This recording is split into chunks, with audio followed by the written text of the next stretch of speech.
किसी ने क्या खूब कहा है, राजा हो तो विक्रम जैसे। एक समय की बात है जब विक्रम नाम के एक राजा हुआ करते थे जो कि अपनी प्रजा के लिए बहुत ही ज्यादा समर्पित भाव से रहते थे और उनके प्रति उन्हें काफी दया भी रहती थी, जिसके चलते प्रजा उन्हें खूब पसंद किया करते थे।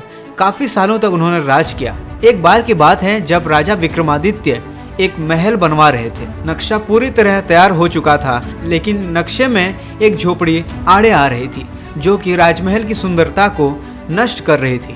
राजा ने सोचा क्यों न मैं इस झोपड़ी के मालिक को बुलाऊं। उन्होंने मंत्री से कहा और झोपड़ी के मालिक को बुलाया। झोपड़ी का मालिक राज दरबार में पहुंच गया राजा के सामने।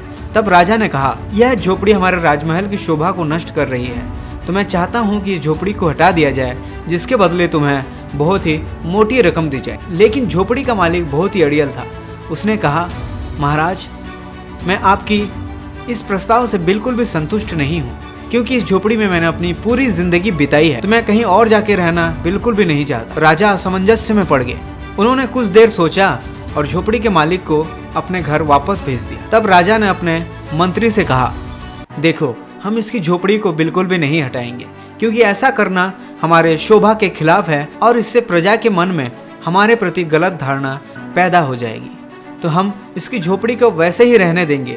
जब ये राजमहल बन के तैयार होगा तो लोग इसकी झोपड़ी को भी देखेंगे और कहेंगे कि देखो कितना अच्छा राजा था जिसने इसकी झोपड़ी को भी नहीं हटाया और रहने दिया। आखिर कितना न्यायी राजा था। इस कहानी से हमें ये सीख मिलती है कि हमें दूसरे की भावनाओं को भी समझना चाहिए और हमें उस नियम का पालन करना चाहिए कि जियो और जीने दो। इस छोटी सी कहानी के साथ मैं विदा लेता हूँ और मैं मिलूंगा आपको हर मंगलवार से शुक्रवार शाम को ठीक 7 बजे हमारे इस YouTube चैनल पर।